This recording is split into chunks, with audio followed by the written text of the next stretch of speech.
Oh, shit. I forgot to do that. Nah, screw the countdown. I hate the countdown anyway. Ray, you're gonna start the video from now, not from me messing up the stream.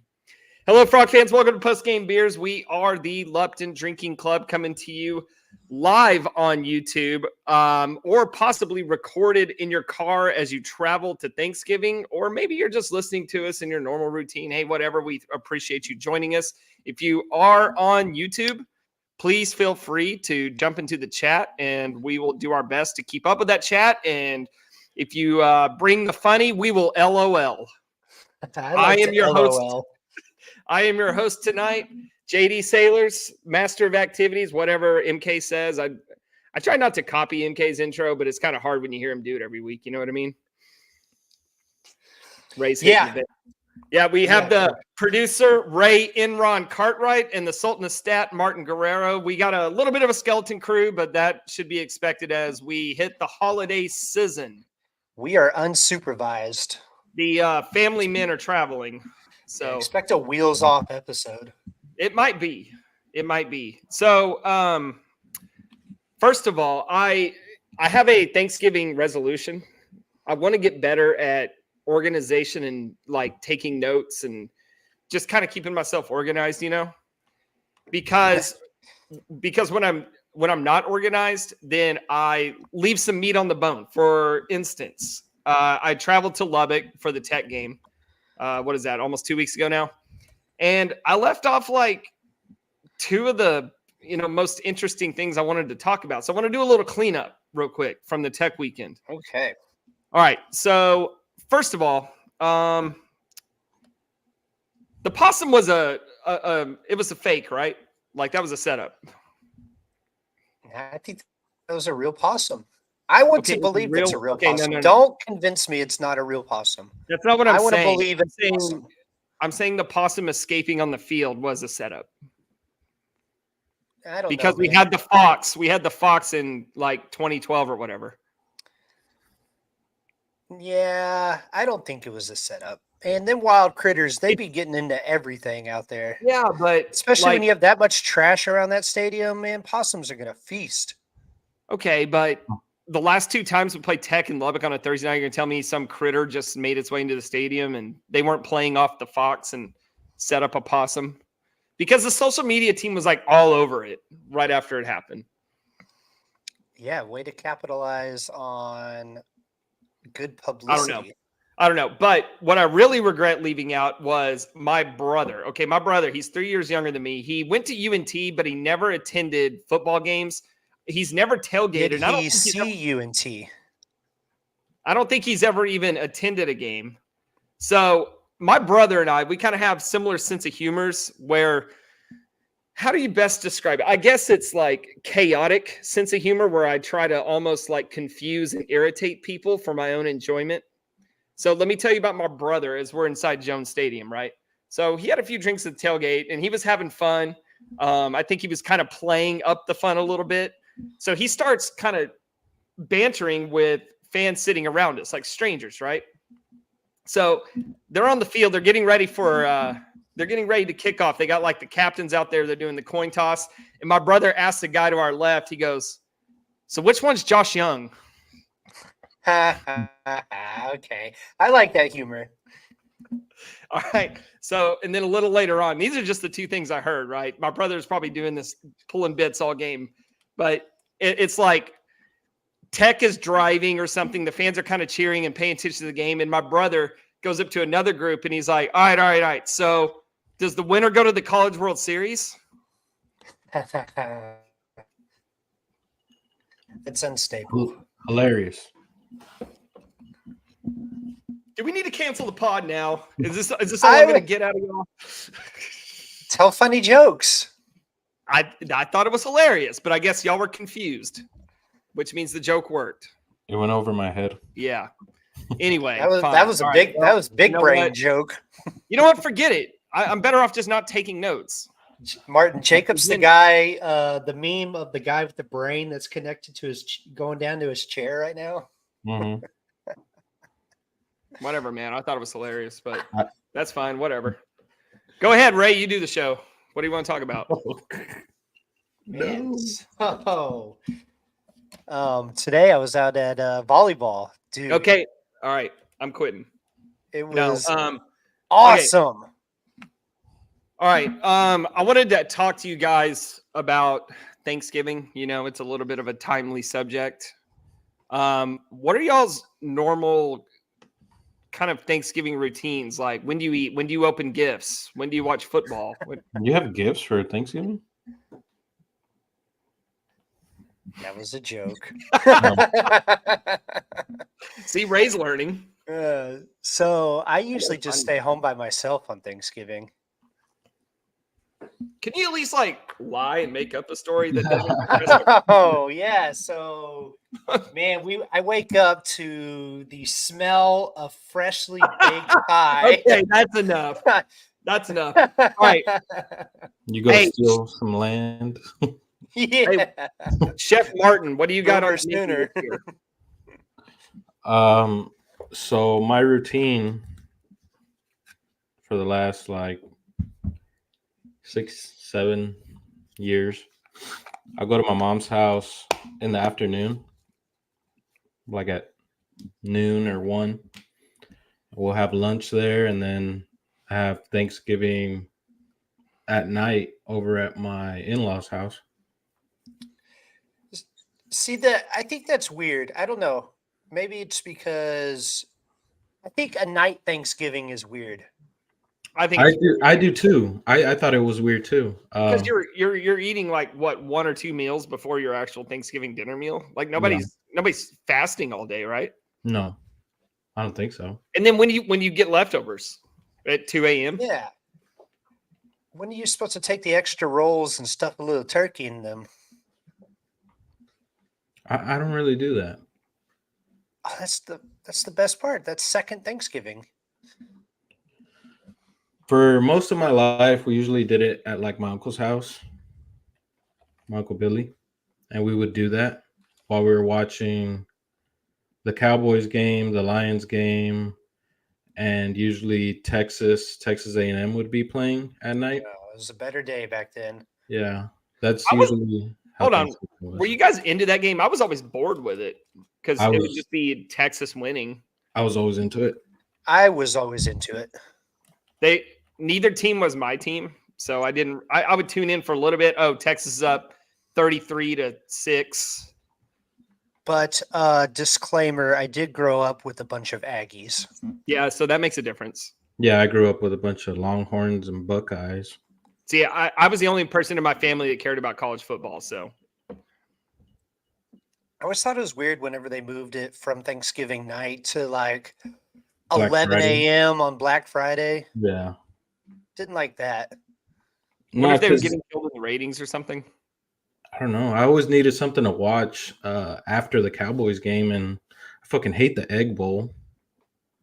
Yeah, not big on the Egg Bowl either. Did you see the viral Egg Bowl Twitter thing going around today? This guy created an account and was just going off on Ole Miss, saying, I'm going to bomb that place. And then the Oxford police commented, said that wasn't very nice. And then he said, fuck you. Dude, oh my God. Is that the perfect, it's such a classic and perfect response to something like that. But yeah, that was great. I did see that. So I'm trying to get ahead and pull up the TC Baylor box score here. But do you guys have any Thanksgiving resolutions you want to commit to? None that I want to say on air. Okay.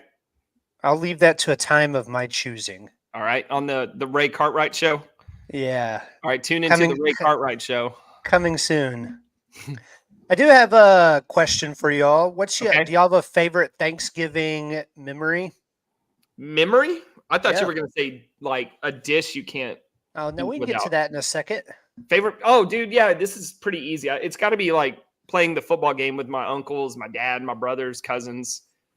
That's something along the same lines. But as far as one individual memory, maybe it was that that touchdown I had late back in 03. Okay. I'm kidding. Your one I don't know. touchdown. That's a good question. What do you have in mind when you ask the question? So my favorite Thanksgiving ever was, and this will age me, it was in the 90s. It was, I think it was sleeting, not actually snowing, though it looked like snow. The Cowboys were playing the Miami Dolphins. I remember that. If you remember Leon Lett's big claim to fame, Yep. fumbling in the snow or whatever. But we also had a family two-hand touch game playing in the snow. I thought that was a lot of Oh, y'all fun. didn't play tackle? No. Us Cartwrights. We Oh, knew look. the dangers of concussions and CTE all the way back then. Yeah, maybe that's my issue. We played tackle. No, I'm kidding. We did not play tackle. That'd have been fun though. Anyway, sorry. Go ahead. That was my memory of a snowy Thanksgiving. You don't ever get snowy Thanksgivings around Boy, here. they're rare. You barely even get snow Christmas. It's always in like February when it's almost baseball season. You get the snow. Yeah. Don't like to get snowy Valentine's Day. If you're joining on YouTube, please contribute in the chat.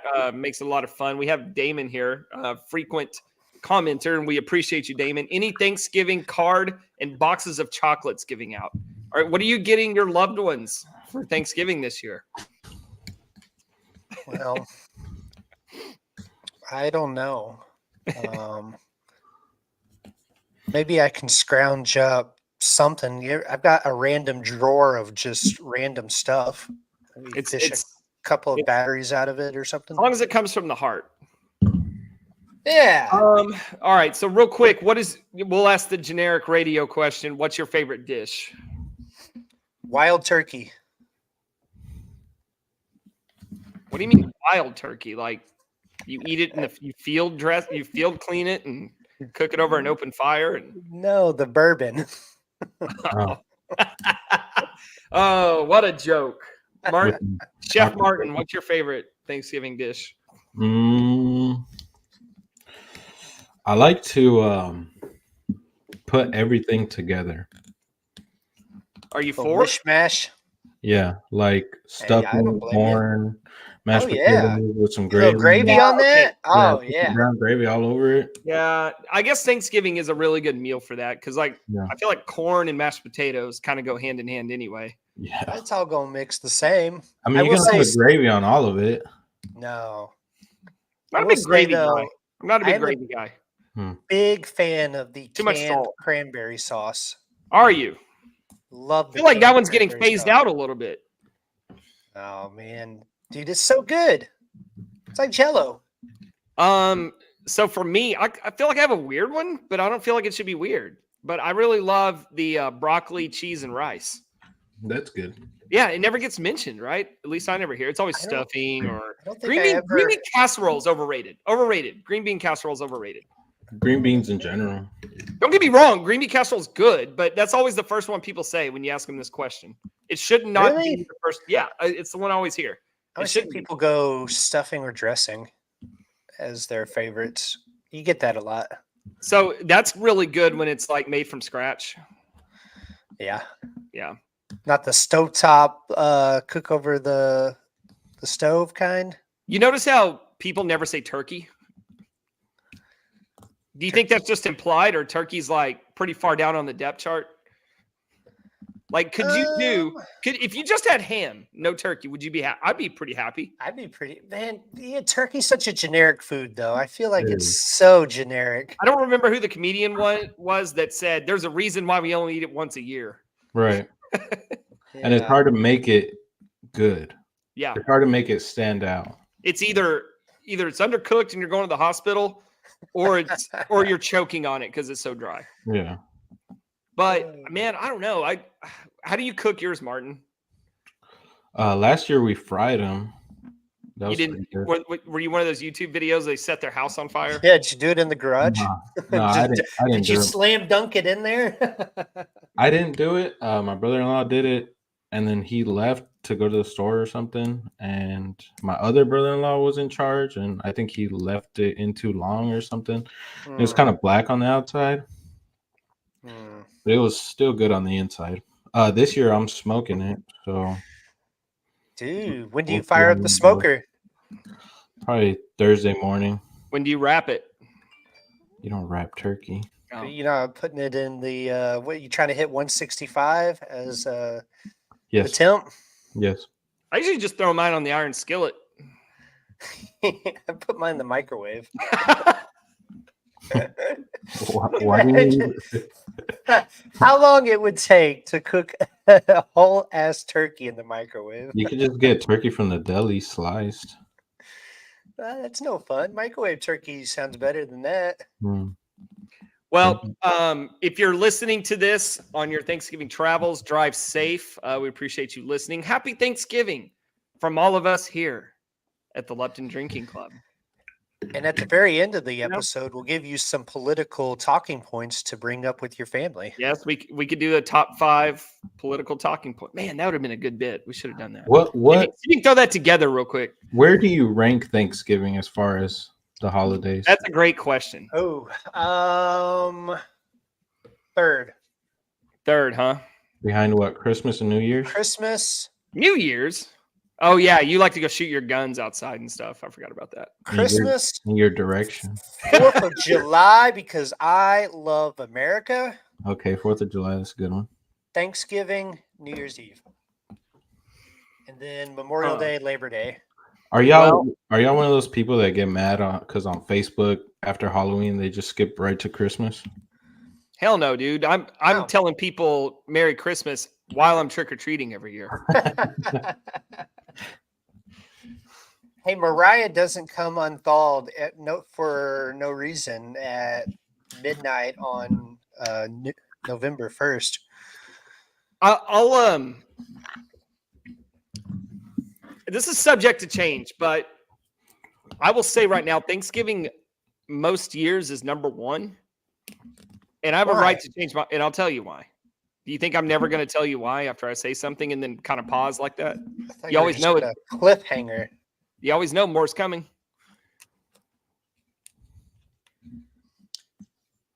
Pause Is for it coming? Suspense.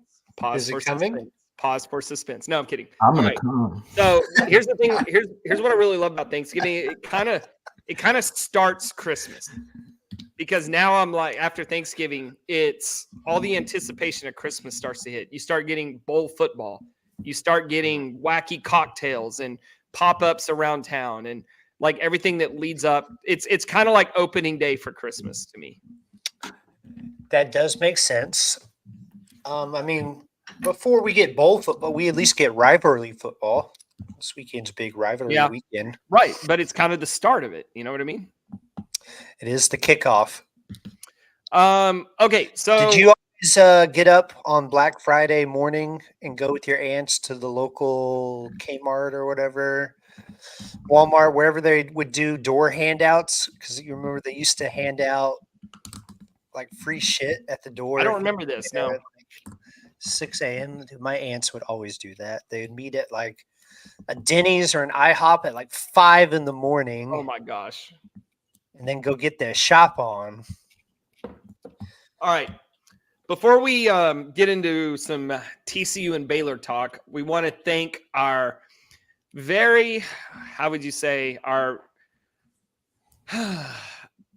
proud sponsor. I don't know. How do you say this? Our presenting sponsor.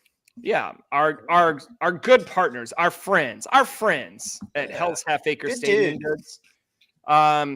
Hell's Half Acre Stadium Goods. As you should know by now, if you've been listening to the show, this is your number 1 stop for all TCU related merchandise. So if you're looking for that last minute Thanksgiving gift, go to hellshalfacresg.com. Except this time, go to hellshalfacresg.com/Lupton Drinking Club. Yeah, very important you do that last part. Very important you do that last part. That helps us out as a sponsored partner. And every dollar that we make off of your generous purchases will be reinvested back into the podcast. You like seeing me try to do a 9x9x9? Well, yeah, that's how we do it. Buy merch. Yep. So go there. They're doing new releases all the time. I mean, they had the new logo gear out last week, which was awesome. I'm sure if I checked it again today, there'd be some new awesome stuff out there. So yeah, go check it out. It's hellshalfacresg.com/Lupton Drinking Club. Thank you, Steven. Thank you, Hell's Half Acre. All right, boys. So we had a game last week, and feels like for the first time all season, we get to talk about a win. 42-17, your TCU Horned Frogs take down the Baylor Bears for what, the 9th time in 10 years? 8 and 9. 8 and 9. 8 and 9. 8th time in 9 Should years. have been And 9 for 9 because Max was in. But I didn't. And let me tell you something right now. I don't see this trend stopping anytime soon because the Baylor Bears are terrible. Thoughts on the game, boys? Very good. It was really good to see them. They did not take their foot off the gas pedal either.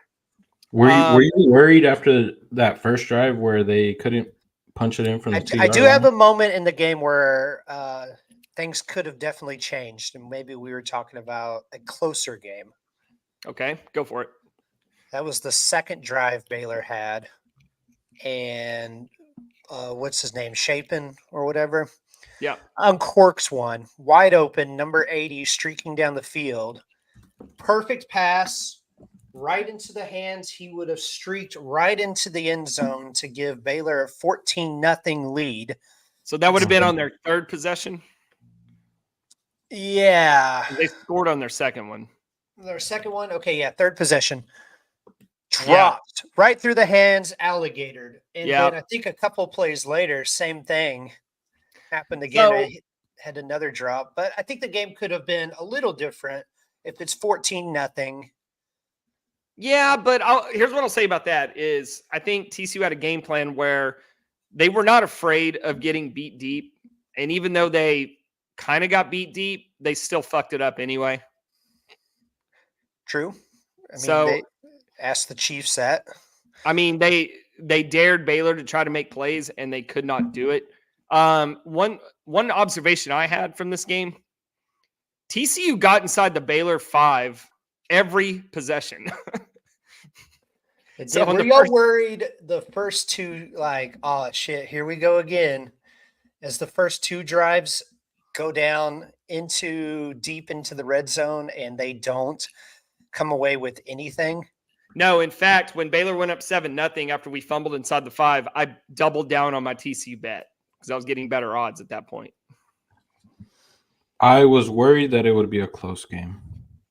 I was not at any point at all. It's close to end the half. Basically, once they forced them to punt on their first possession, then drove right down the field in the second possession. Well, on our first possession, second possession of the game, I said game over. Yeah, all right, we fumbled. I rolled my eyes and said, get them next time. Baylor scored. I was annoyed, but that's when I doubled down on my bet. And then go down and get stuffed on fourth down. So, yeah, I'm annoyed, but I'm not like, damn, we're going to lose or damn, it's going to be close. Because let's see, we get on our second possession, we get stopped. It was actually at the 6. So I said they got inside the 5 every possession. The closest Baylor got, like the farthest they kept TCU away was from the 6-yard line. So from there, TCU goes touchdown, touchdown, Ooh. touchdown, Ooh. touchdown, Ooh. touchdown, touchdown. And then Chandler gets in the game and, we turn it over on downs to end it. But point is, game was over. I thought it was pretty funny that they had that penalty to move them out of the red zone, and then they scored a touchdown. I think he tweeted about that. Why is Baylor so bad? This can't all be Dave Aranda. Is this NIL? Is this what's going on? Dave Aranda puts the NIL blame on himself. He's talking like a guy that knows his goose is cooked. Right. I don't know. All the big talking heads seem to think his goose is not cooked, that he'll be back next year. He's going to be forced to once again replace coordinators on his staff.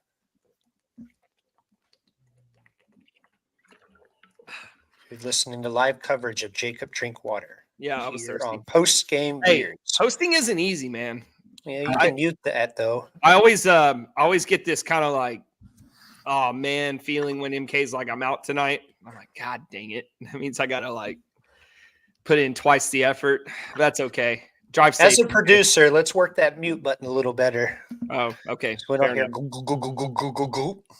I didn't know. Well, whatever. I can do what I want. I'm the host. No, I'm kidding. So, has TCU won a Power 5 game yet this year? No. That is not a Power 5 team they played. BYU's not a Power 5 team. SMU likes to think they're a Power 5 team, but they're not a Power 5 team. Houston, not a Power 5 team. What about Nicholls State? Ooh, that's a good one. They had a Sports Center top 10 play, so Power 5 team. They're better than Baylor, probably. Baylor or Nicholls State? Who you taking? I'm taking Nicholls State because they can run the ball. You're probably getting good odds. You're probably getting like plus 320 on Nicholls State. You think it's that high? I don't Probably. know. I watched Texas State go and mollywop them at the beginning of the year. They're so bad, man. They're so bad. So did you see Texas State get their Bobcat shit pushed in against Arkansas State? It was like 77 to like 31. Yeah, dude, they got taken to the kitty litter. And that's who we're replacing SMU with? Easy dubs. Easy dub for an easy dub. Josh Hoover was basically perfect on the day. Josh Hoover was God on Saturday. I don't think you can just totally write that off with just Baylor sucks. I think you're seeing Josh Hoover actually improve. If you take the last 6 quarters of TCU football, they've played almost flawless football. That's a good segue into next week. We can come back to this game if you want, but I'm really hype about going into Norman on Friday. I don't know. I'm not as hyped. There were quotes from the team. I think it was Josh Newton who was saying basically the last 6 quarters are the team that we expected to be. Yeah. So if it's clicking now, then why not? Why can't they beat? Like, what does OU do that scares you tremendously? They don't really throw the ball that well. They seem to beat TCU a lot. Is Dylan Gabriel playing, or did Jamoy Hodge take him out last week? OU does beat us a lot, but Lincoln Riley beats us a lot. Yeah. OU is 0-1 against TCU, right? Since Lincoln left? Yeah. With Dylan Gabriel. Is he going to play? Why wouldn't he? Is he hurt? Didn't he get hurt last week? I don't know about that. Martin, do you know? Nope. I thought he did get hurt.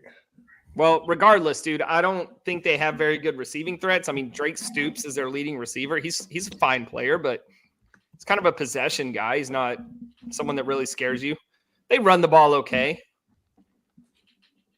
I mean, if you're going to say like, well, go watch the Texas game. Yeah, I mean, you're seeing what they're fully 100% capable of, but they were playing Texas. Are we going to get that same effort from that team? When they're all hungover from Turkey, and I mean, we're fighting for our bowl lives. I got to think that matters to the team, right? Yeah, OU's fighting for their Big 12 life. They are, but so there's something to fight for. How the Big 12 refs are fighting to keep them out. Yeah, we thought that would work against Texas. It actually kind of worked the opposite way, where we kind of got screwed. Yeah, we did. But that's a different story. You don't have to worry about Drake Stoops. You do have to worry about this Danny Stutzman, though. Yeah, did you see his Instagram post today? Go ahead and say it. He said, I'm like communion, that cracker with juice. And there's our next TikTok. Doesn't it sound like something Theo Vaughn has already said? Like who said? Theo Vaughn. Probably. Oh, 100% Theo Vaughn said that. That's probably where he got it from. Well, let's see. So they go into Norman Friday, 11 o'clock game. I like being the road team in an 11 a.m. game. Are you going? No, I'm not going to go. Are y'all? No. Nah, dog. We got volleyball on Saturday. Just can't make it work. Fair enough. Wait, hey, Jacob. Oh, no, that was a night game whenever we went up there. We just got to the boulevard or whatever, the area at like 11 a.m. Yep, and we were in that game. That was Quentin Johnston's first. We were not in that game. We were too. We were too. We came back late. No, they put it on us early. They did, but it was Early. close in the end. Like the Texas game. No, the OU game a couple years ago when Quentin Johnston went off for like 300 yards. It was like the Texas game. Yeah. Anyway, so that's that. I wanted to talk about what's going on with the Big 12 and a little bit around the country. So y'all saw that there's like 128 tiebreaker situations or whatever. Yeah. Name every single one of them right now. No, because only like 3 of them matter. But it would be kind of funny if TC was able to win. That would kind of kick off chaos. TCU and Tech. Oh my gosh, please. If they could somehow Would it be find a more? way. Would it be more chaos if Tech wins and TCU loses? Because isn't that like a 4-way tie or? Yeah, but I want us to win, or else I don't really care. Right. So I think I also want to say too, it's important we win this game because it's like, all right, 6-6, you get a shitty bowl, but there's a lot of young players on this team that need to practice. You get 3 extra weeks of practice. Yes. And they We're need talking about practice, man. Josh Practice. Hoover needs it. The offensive line needs it. Like, it's important. The wide receivers need it. Everybody needs it. It's really big in year 1 of your cycle. Yes. Because, like, we've missed bowl games before. And I don't know if there's a way to measure what the effect is, but it doesn't hurt to have 3 extra weeks of practice. Coaches talk about how big of a deal it is. Maybe it's because they'd rather be out coaching than, be home picking up the kids from school and stuff. But I don't know. They'd rather do that than the transfer portal early. Oh yeah, that too. That too. What bowl would we get? Do y'all know if we were able to win? Armed Forces, please. I hope it is the Armed Forces Bowl. Me too. It'll probably be like the Independence Bowl in Shreveport. Yeah, that's not bad. Hey, I'm down with that. Go stay at Margaritaville. Mm-hmm. Hit the tables before going to watch some football. I do like football. Anyway, all right. So where do we want to go next? Y'all want to get into baseball right now because I want to keep this episode kind of short. I mean, you haven't even mentioned the name Jared Wiley yet. You're right. This entire episode. Okay. All he did was set a career high in yards. He had what he described as the longest he's ever had to run in his life. Whenever he caught an 81-yard touchdown. I think 179 yards on the day, 3 touchdowns. 178 and 2. That's the Jared Wiley we were promised. It's so weird how he can't do that every game. I bet you Jared Wiley. Why it didn't happen that way, but watch Jared Wiley go to the NFL and be like a pretty productive tight end, and we'll be like, man, why couldn't we use him like this in college and get more out of him? Be like he'll be our Patrick Mahomes. Well, I guess you could go that way, yeah. I mean, there are days he looks like Travis Kelce out there. Yeah, the before Taylor Swift Travis Kelce. All right, so anything else from football? Savion Williams once again had another really good game. He had 2 catches for 51 yards. Do you want to elaborate? Okay, look at his stats earlier in the year. But you said really good game. So talk about what he did in this game. He was also doing things that weren't not on the stat sheet. He's the one that was responsible for the block that sprung Wiley open on that 81-yard touchdown pass. Okay. I did have this note too. I listened to a Baylor podcast, and that's so fun because they're just ripping the program to shreds. But what they also mentioned too was this guy, it was a Locked On Baylor podcast. I don't know who's running it now. I was hoping to hear Drake Toll, but alas, it wasn't him anymore. But he was talking about TCU is a cool program. Like everything they do is cool. Game presentation is cool. Yeah. Like They make it fun to be a TCU football fan. And for whatever reason, Baylor just decides to be boring. Yeah, they do not lean into fun. They take the fun out of football. He said when he started at Baylor was like peak Baylor with the chrome face masks and So he wants Art Briles era of Baylor back. Exactly. I'm sure he is not alone. And man, dude, like I'm not saying bring back Cab, but what the hell? Like this Baylor program is so different now. I wonder if that's a reflection of their coach's personality. Yeah, Dave Aranda doesn't seem very exciting. It just seems boring. He's there with his dumb, bald head. He's bad for the rivalry. Never has anything mean to say other than when he's ripping his own players. Right. He seems like a really decent person. And in the battle of good versus evil, you can't have a decent person on the other sideline. We're the evil ones now. I guess so. Okay. So we were all out last Friday night for game 3 of the Purple and White World Series. The series was tied 1-1. Head coaches, why am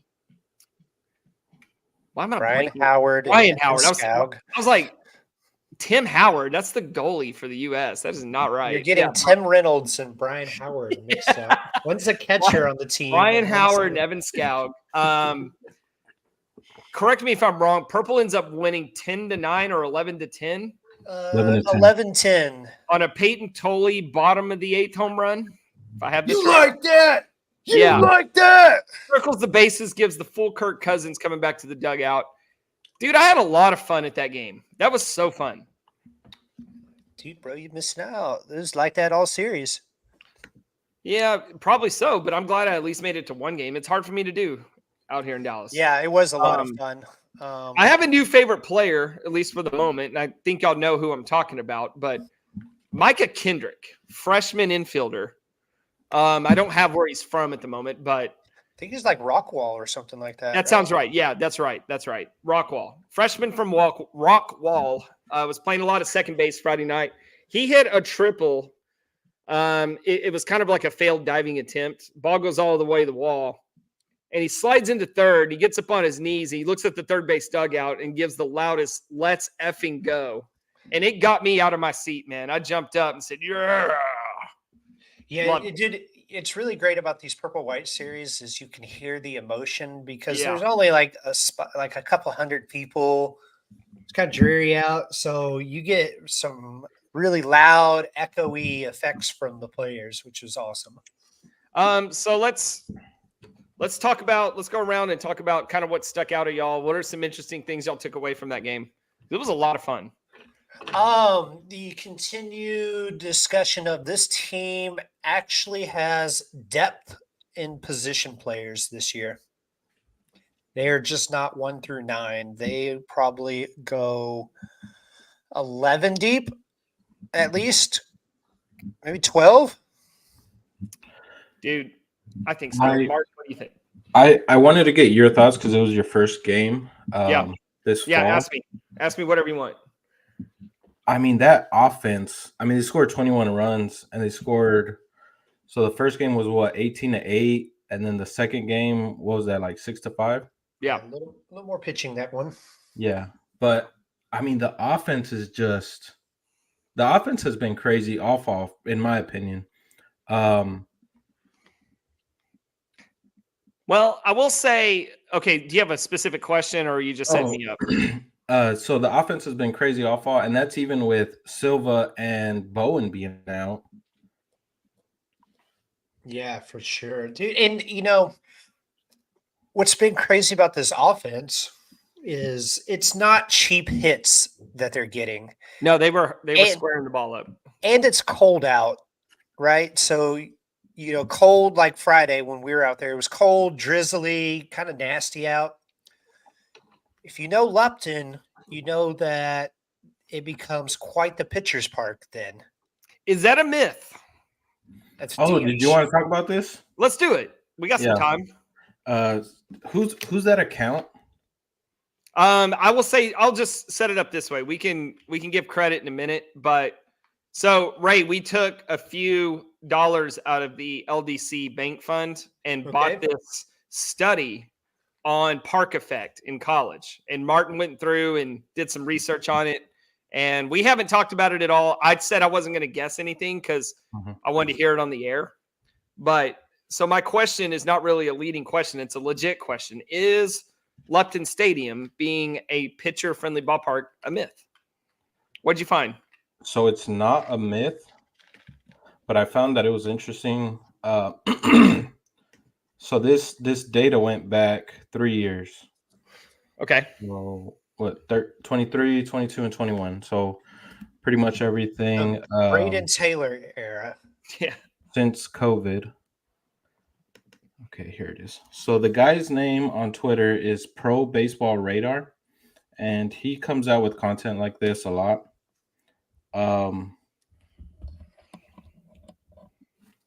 So out of the last 3 years, which year would you think was Lupton was the most Out pitcher of 21, 21? 22, and 23? Yeah.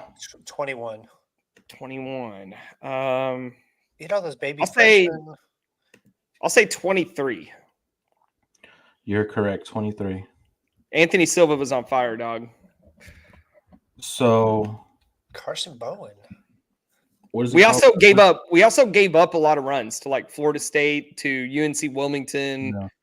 So it's called Park Factor. So Park Factor takes into account how many runs you score at home versus how many runs you score elsewhere.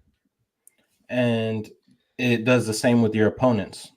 okay. So 23, TCU's the reason I think 2023 was the most pitcher friendly as far as Park Factor was because they scored a lot of runs on the road and a lot of runs at neutral site games, like when they blew out Arkansas and Vanderbilt at Globe Life. So I was just surprised how pitcher friendly it was, according to this Park Factor. They were like bottom, I would say bottom like 15 or bottom 20, or I guess you could flip that. So it was a top 20 pitcher friendly ballpark in 2023.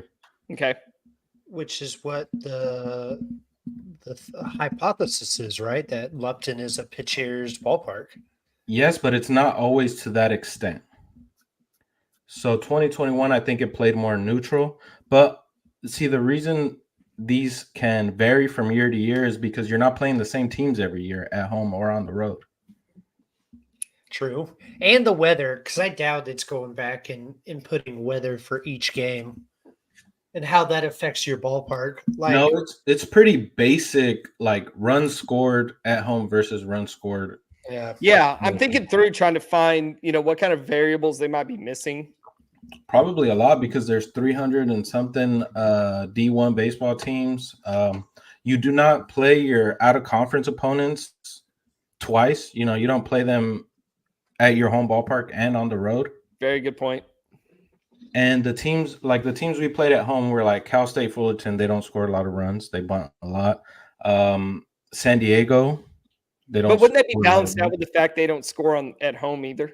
That's true. I don't know. It's San Diego did put some runs up on us. So I think after football season ends, maybe like deep December and January, this guy might be a good guest to have on and just kind of pick his brain about what other kind of studies he's getting into, what surprises him. I think this would be fun, like off-season content. So do you think that the batter's eye changed Lupton into a hitter's ballpark? Dude, it might. I really thought about that during the game. They can see the ball better now? That ball might be twice the size as normal. It really might, man. That's a good point. I never thought about how much it would actually change what happens in game. It crossed my mind when I showed up to Lupton and I saw it, it crossed my mind, but I didn't really factor that in as I'm watching the game. Apparently the hitters love it. That's what I've heard. So that means the pitchers hate it. So let's talk about that. So we had Peyton Tolley. He started for Team Purple. Chase Hoover started for Team White. They both pitched a scoreless inning, But then let's see, after the second inning, it was 3-2, and they were out of the game. They may not even have made it to the second inning because I think Hodges got in, and I kind of lost track of all the pitching changes. But a bulk of the runs were really scored kind of in the middle innings. Yeah. I don't want to panic about Ben Hampton, but I'm going to be monitoring his progress through the early part of the spring. Ben Hampton needs to ask Peyton Tolley, why does he hit him so well? Because I think he's hit like 5 or 6 home runs off of Ben Hampton this fall. Well, he's leaving his fastball up, and I don't. If his off-speed stuff isn't very effective, that fastball is extremely hittable because he doesn't throw with a lot of velocity. So if he's, I will say the radar gun was a little cold. But all right, Friday okay. night. So, but 86 and 88 are both not very fast fastballs. No, he would not have. He doesn't touch 90. Do I think he's really throwing 86? No, but do I think he's throwing 94? No. No, he is not. So throwing he's a 84. guy that's going to have really good off-speed stuff, or his fastball is going to be worthless, quite frankly. Yes, I agree. Yeah, he's going to have to get ahead. He's going to have that curveball working. He's going to have command. What I've heard from the coaching staff is they're not extremely worried about it because he has had, big time innings in the Big 12. Yeah, so they put a lot of stock into that. So I got to talk to Kendall Rogers for a while, and that's something he mentioned, not just with Ben Hampton, but other guys, Curtis Byrne, Peyton Chatting. I don't feel like saying his last name right now, but Peyton Chatagnier. Chatagnier. Sure. It's Chattahoochee. It's hard to replace experience. And I think we have 5 guys with over 1,000 college at bats, or like Kurt posted that tweet. There were 5 different guys who have just been in college forever. For sure. So there was that. Hard to replace reps. But dude, Brody Green was probably the most impressive player I saw. Dude, he's Brody been awesome. Green continued his domination of fall ball. So where does he offensively? Where does he fit in on the field? Remind us where he plays. Usually he's played a lot of third. So Okay. he's kind of It turns out we need a third baseman. Utility. So he's played third. He's played some shortstop. Last year they were even prepping him as a backup catcher. He was at least during practice taking reps so he could be an emergency catcher if needed. I think that was for whenever they had lineups where they wanted both Curtis and Carson to hit. So he's been kind of all over. He's kind of a Bobby Goodlow-ish in terms of his defensive flexibility. But I mean, primarily he's a third baseman. I think that's what he's played in the few games that he actually has played for TCU. In the fall, he stepped in at shortstop because of Silva missing some games. Honestly, I really don't know where they play him, but he needs to play. Yeah, he's got to be in the line as of right now, at least. Things can always change, Right. But boy, it doesn't seem like what he was doing was fluky at all. I would be interested to see if he carries this into whenever they start spring camp and they start doing inter squads, in the couple of weeks leading up, if he's still hitting like that. Or if it's just one of those, or if he's just a fall ball all-star. Because you get some of those. It, like I said, though, that did not look fluky, though. No, dude. That was exit velo. He was hitting to all sides of the field. Was he it 3 was for 4? really impressive. Peyton Tolley stuck out. He's as advertised. Massive force in the batter's box. He's a monster. He's just one of those guys where when he's up to bat, you're kind of like, all right, hold on. Don't talk to me right now. I got to lock in on this at bat because Peyton Tolley's up. Something real cool might happen here. And he delivered. You're gonna hear this description all the time. in the weeks leading up to the season starting. But I mean, it is just like Luke and Baker from the left side. I think it's different than Luke and Baker. Yeah, Martin. We talked about this at the game. I want to hear this again. I was purely from the hype perspective. I think Lucan had a better hit tool and not as much in-game power.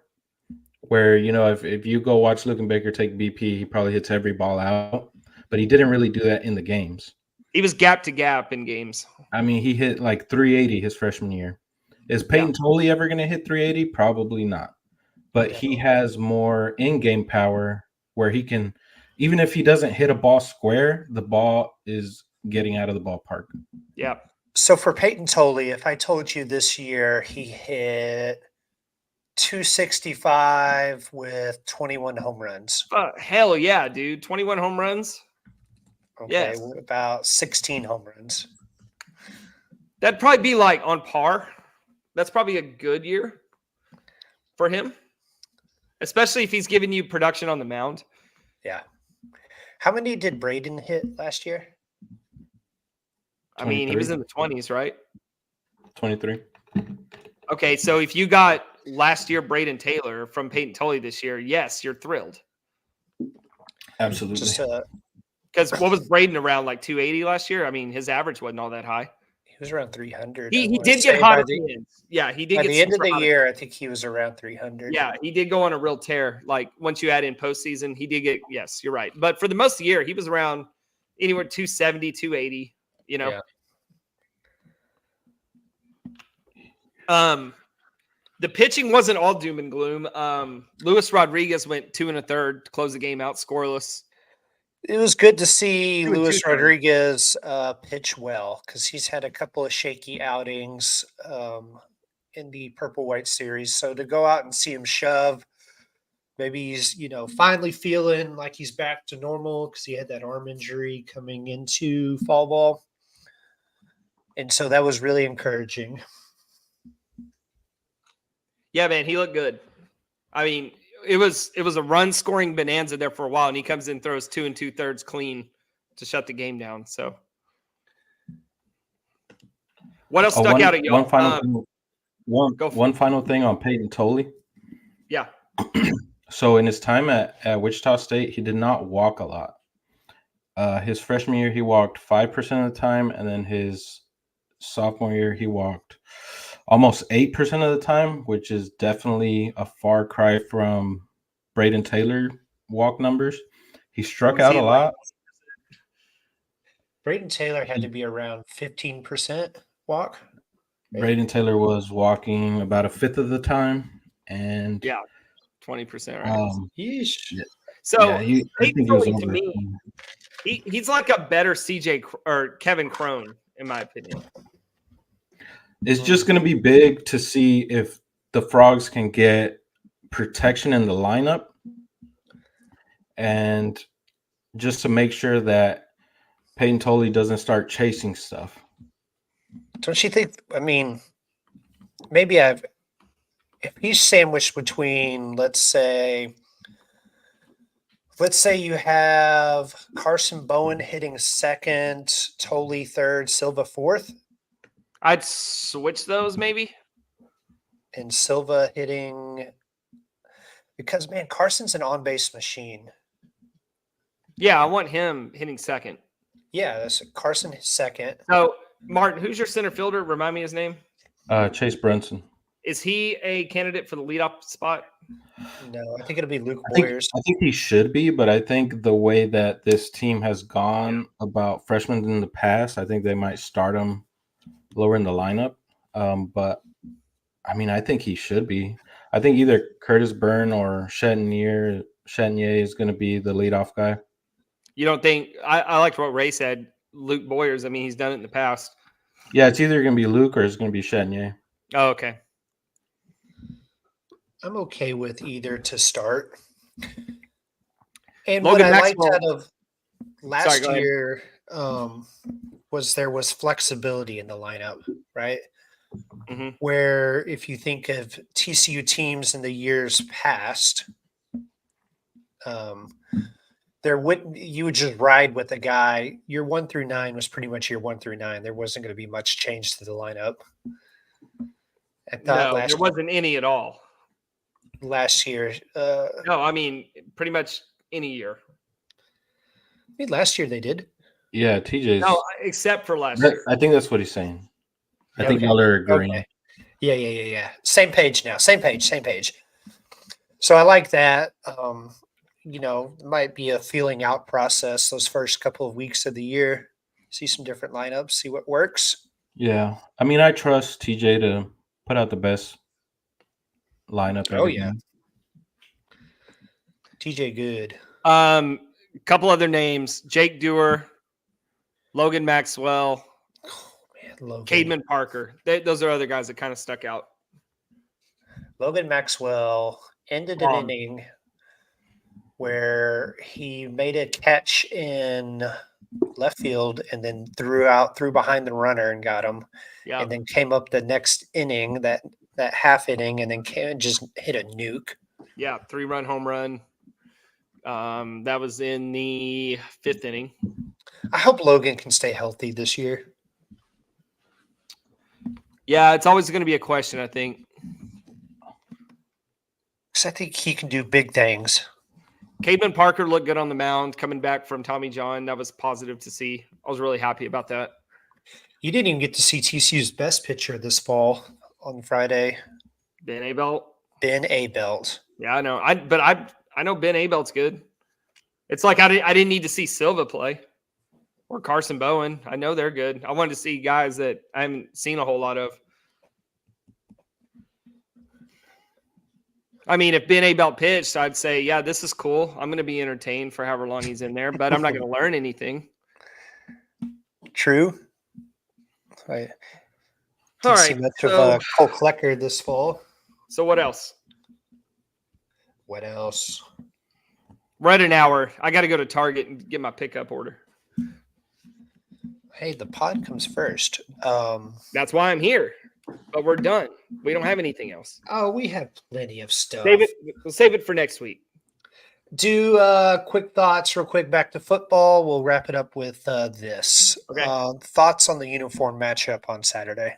Okay, so Baylor's are the worst ever, and I love our red uniforms. That's my quick thought. Did the helmet logo pop to you? So here's the thing, man. Maybe I'm just not observant enough, but it was kind of like the week before with the all purples. Once the game starts, I'm not really paying attention. Yeah. Like I'm watching football. I'm not looking at uniforms. That's all like in the week stuff. And then when they first run on the field. But then after that, it's like, all right, football on. I thought Baylor had those were Kmart They're Green so Bay bad. Packer uniforms. I don't. What does that program do well? Like I they don't thought even have they good uniforms. To have a good look in that Art Briles era, like where they'd have the all blacks with the gold helmets. I actually think those are worse than Yeah, like the Baylor Sailor helmet. I like the Baylor Sailor helmet's fine. I think that's better than that stupid ass chrome crap they used to wear. Ugh, it was disgusting. Probably because it came from Briles. So I was gonna hate whatever they did.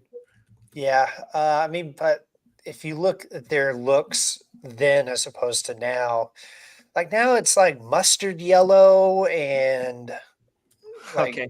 grass green. Should TCU do an all red jersey? That's from Damon in the chat. Yes. Why they not? should just lean into it and it'll say like Let's- Funky Town. We should run. Yeah, we should do an all red jersey and then wear that in Norman while they have a crimson jersey. or wear it whenever we play Tech Yeah. or SMU. That'd be really good. Or Houston. Or Houston or Cincinnati. All right. On behalf of Hell's Half Acre Stadium Goods, that's again, the link is Hell's Half Acre Stadium Goods SG/Lupton Drinking Club. On behalf of Hell's Half Acre SG, we are the Lupton Drinking Club. This has been Postgame Beers. Happy Thanksgiving, everyone. We will see you next week when we talk about going bowling. Beat OU. Go Frogs. Go Frogs. Damn, boys, that was a good episode. Let's go. I didn't end the stream yet.